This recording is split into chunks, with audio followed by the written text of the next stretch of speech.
The narcissist's new supply is not in an enviable position.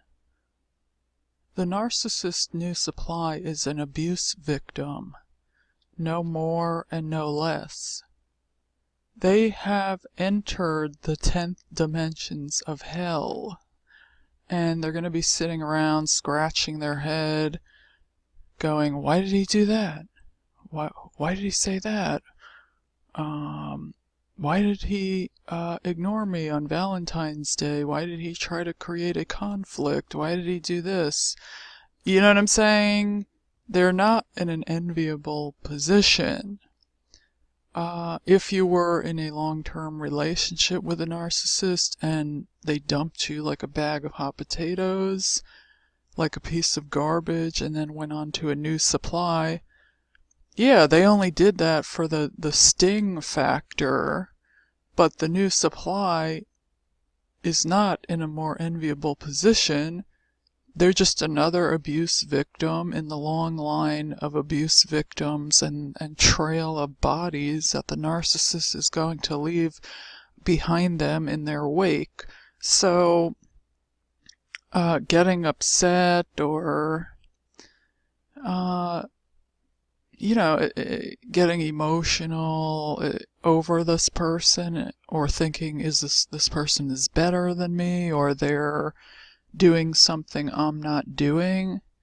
No, they're just the new flunky that the narcissist got to play around with and toy with, and as soon as they realize what's up, they're going to be out the door as well. So the new supply is nothing really to be jealous of, because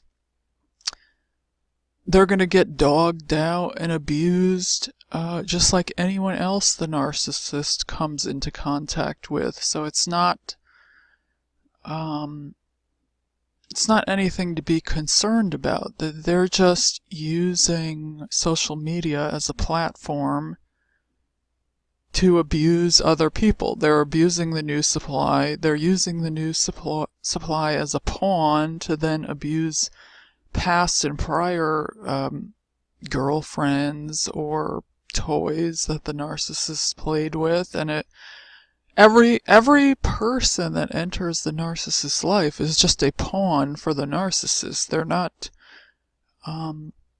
it's not anything to get upset about. They're just being used as pawns in the narcissist game. It's that simple. So everything you see with a narcissist is a complete illusion, and they want to make it sting as much as they can to possibly get you to come back screaming, draw you in somehow, get some type of reaction. Everything they do is for a reaction. So if you completely ignore it, they can see they no longer have control over you. You moved on, you don't care, you could care less who they're with, what they're doing. And I know at first it's kind of, people want to look, because it's kind of like a train wreck, and you want to watch, you want to see what's going to happen. But after a while, you have to realize that every time you look at what an evil person is doing, you're completely poisoning yourself. So you're going to get to a point where you no longer want to be poisoned, and you just completely move on with your life. When you're in that stage, you're in the home stretch. You're really on the path to getting well. At first, you kind of want to see how they operate. You kind of want to see what they're doing. But after a while, you start to realize, this is just poison to my soul. I really don't care at all what an evil person is doing. At first, for myself, I kind of wanted to study it, because I discarded first, so I kind of was interested. I was like, oh, I want to see how is this going to play out? How do they operate? What are they going to do? And so it became almost like I just wanted to study it from afar.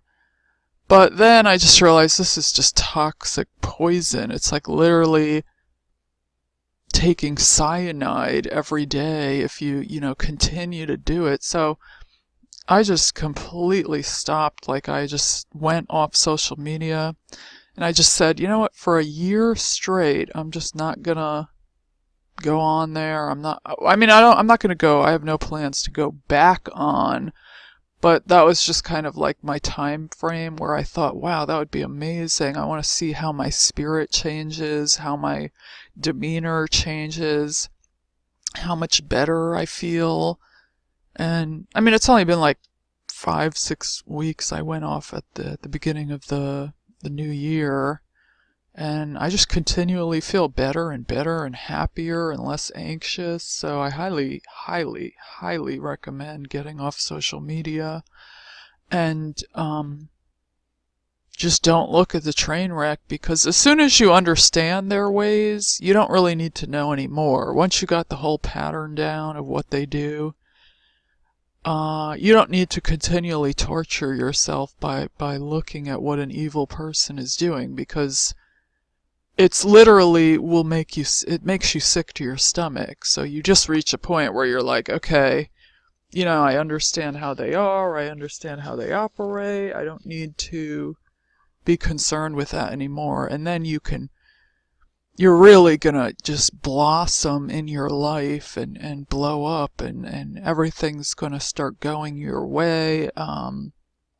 You're gonna see how many good things start happening, because you had to clear out that toxic, evil energy that was holding you back and holding you down. It literally is like a weight that's holding you down, and once you release that weight, it's like you can just shoot up and totally blossom. It's completely amazing. Your whole spirit, your whole psyche, your whole energy, just your light starts coming back. The Holy Spirit starts coming back. And oh my God, it's just so amazing. It's so amazing. So don't be concerned with the new supply. The new supply is just a tool to be used to abuse other people. The new supply is a pawn. So she or he is in for a world of pain, whether they realized it yet or not. But they're gonna start putting the pieces together, and they're gonna be out the door just like everyone else was. So the narcissist basically self-sabotages their self. They destroy every single relationship they have due to their own behavior.